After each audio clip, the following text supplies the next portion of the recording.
Muli,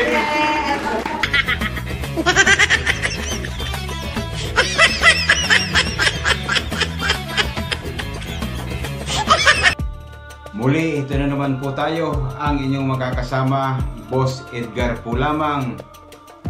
Bumabati ng magandang araw po sa inyong lahat, mga kababayan, mga kapatid, sa lahat ng inaabot ng ating channel Luzon, Visayas, Mindanao, at maging sa iba yung dagat. So ngayon mga kababayan, mga kapatid, ang content natin ngayon, huwag naman yung mga sunod-sunod na nakakapangingin ng ulo. Chill naman tayo. Labas naman natin yung mga family natin para happy naman. So ang inyo pong mapapanood ngayon, ibang-iba sa lahat ng napapanood natin dati. Chill naman tayo, tawanan naman doon. Panoorin po natin hanggang sa matapos dahil leader naman mga kapatid, mga kasama. So bago po natin umpisahan, shoutout muna tayo. Shoutout from Pasita Brotonel, from lokal ng Agoncillo, distrito ng Batangas. Magandang umaga po sa lahat ng mga kapatid dyan sa lokal ng Agoncillo. Alay, taga Batanggin niya pala ito, Agoncillo. Muli po, magandang araw po sa inyong lahat dyan. Shoutout kay Kapuring Reyes ng lokal ng Pawili, distrito ng Iriga City, Camarines Orian, mga taga Bicol. Marahay na aga po sa inyong lahat dyan, mga kapatid ko dyan sa Bicol. Shoutout kay Noel Carino, mabuhay ang ANC sa buong mundo. Magandang umaga po ka Noel Carino. Happy viewing po sa lahat ng mga kapatid from UK, United Kingdom. From Lorna, Tumbukal. Yan, magandang umaga po kapatid na Lorna, dyan siya United Kingdom. Shoutout po kay kapatid na Ubita Kalusa. Hello po kapatid, lokal po ng Baliling, distrito ng Nueva Ecija. Magandang umaga po sa lahat ng mga taga-lokal ng Baliling, distrito ng Nueva Vizcaya. Sana po nasa mabuti po tayong kalagayan at masigla po tayong nakapaglilingkod sa ating Panginoon Diyos.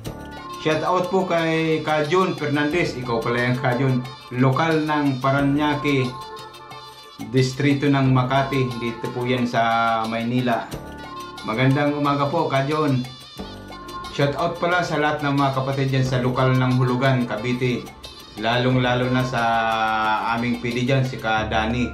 Magandang umaga po Kadani. Dumalo tayo dyan nung nakaraang linggo sa pulong ng Buklod. Talaga namang nakita ko dyan, napakasigla pala ng mga kapatid natin dyan, mga Buklod. Sana po laging manatili ang ating kasiglahan. Muli po ang iyong kapatid, ang lagi po ninyong nakakasama dyan, Boss Edgar po lamang. Bagamat bago pa po ako sa inyong lokal, wala pang halos nakakilala dyan. Kaunti pa lang, pero I'm proud sa lokal ng Hulugan dahil napakasigla ng mga kapatid dyan. Magandang umaga po sa inyong lahat dyan. So yun lang po mga kapatid, yung mga magpapa-shoutout dyan, comment lang po kayo dyan sa comment section para next po natin na pagbablog ma-shoutout po natin kayo. So yan lang po mga kapatid, umpisan na po natin itong panonoorin po natin. Let's go! Kung mapapansin ninyo, itong building parang opera house ng Sydney, Australia. Ito yung pupuntahan natin. Ayan o. Diyan tayo ngayon magagawa ng pizza. Ayan. Yan ang pupuntahan natin ngayon. Diyan. Maggagawa tayo dyan ng pizza. Maganda raw gumawa ng pizza dyan.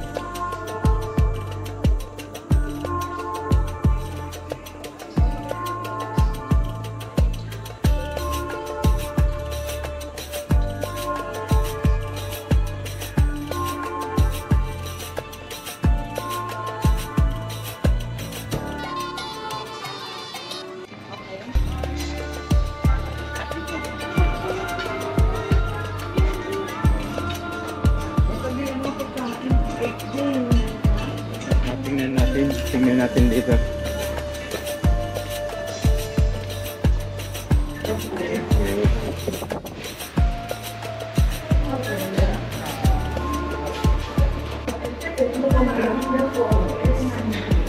Alin ang lutuan ninyong pizza? Ay, ito. Itong mga plato na nakikita ko may mga signature ng mga celebrity. Siguro ito yung mga pinagkainan nila.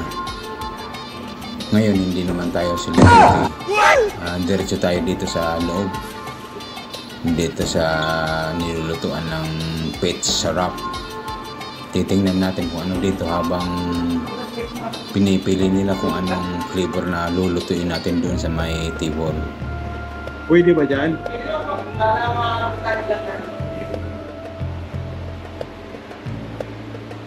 Saan po sinali yung ano dito? Opo.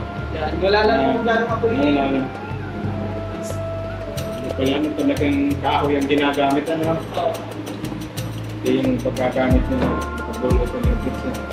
Dito po sa mga ano ba ito, mga ito. Anong ibig sabihin ng mga ganyan? Design lang po yan. Ang design. Parang sangkalan, ano? Opo.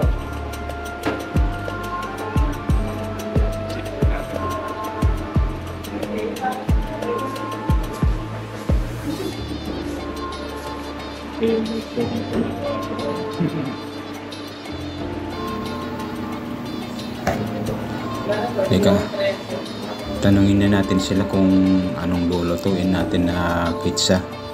Parang hindi pa yata nagkakasundo to ng order ah. Hindi pa natin alam kung anong lulutuin natin. Hintay-hintay muna tayo ng saglit.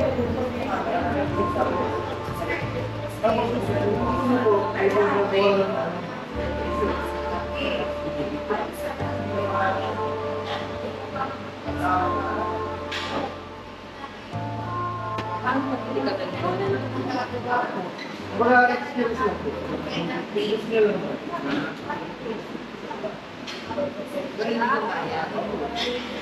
Yan lang ginawa. Ikaw ano gusto mo? Correct po. Ang gano'n rin dyan para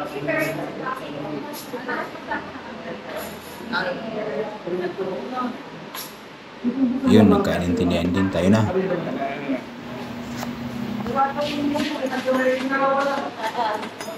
Teka, tuturuan ko kayong gumawa ng pizza.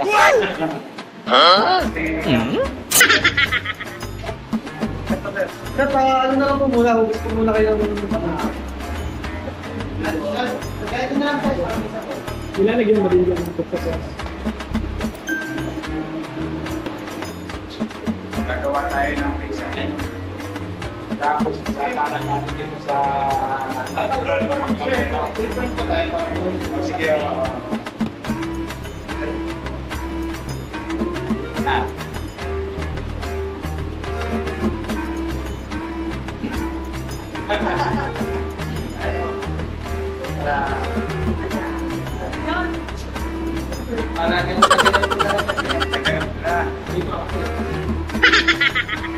First step, natin, mamasahin na natin. Tuturuan mo kayong paggawa, pero magpapaturo din tayo kung paano paggawa. Yan, pinaplat ko na. Flat na flat talaga para lumapat siya. And ang next step po, ganito po siya. Gamit yung mga nalili natin. Para pwede nyo yung isama yung palette nyo para mas malaki yung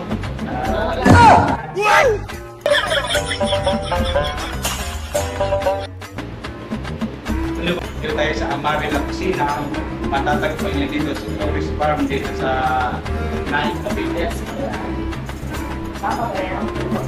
Dito lang po sir.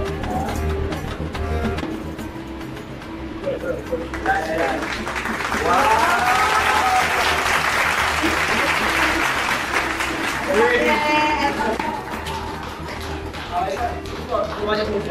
Parang di yan.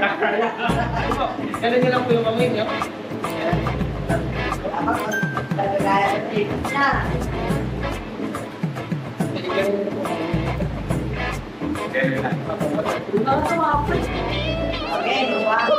Ay, konti ko lang mga kaibigan.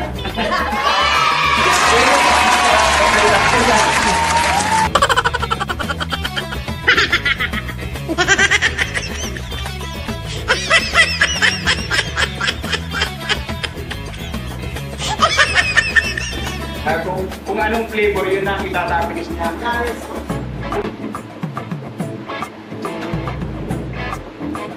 Ito na yun sa isa sa mga flavor.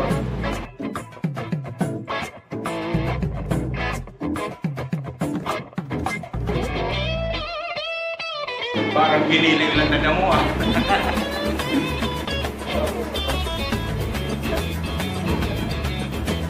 Kakamay ko na. Ayos, ito po. Anong pangalan ito? Serena.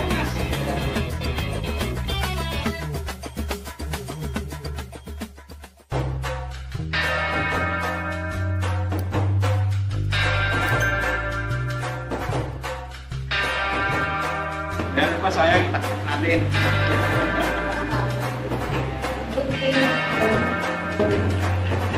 Ito na mga kabusing. Ito pati kayo dito. Pag-access na yung Pero hindi na lang. Sampul lang. Okay, papasok na natin. Lalagyan lang pa dito. Hindi po, hindi na lang. Mainit pala. Ayun na yung pizza, yung kuha natin. Yan ano, super mainit. Niluluto na siya. Anong pangalan mo, boss? Yan si... siya talaga. Kayo po. Ito yung master natin na tagapagluto dito. Nataling po si Sir Patrick po. Ayun po. Sir Patrick. Yan.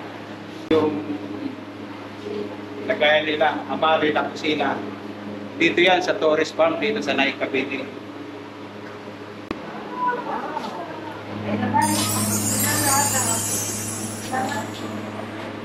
Wow. Ito na yung finished product na ginawa natin.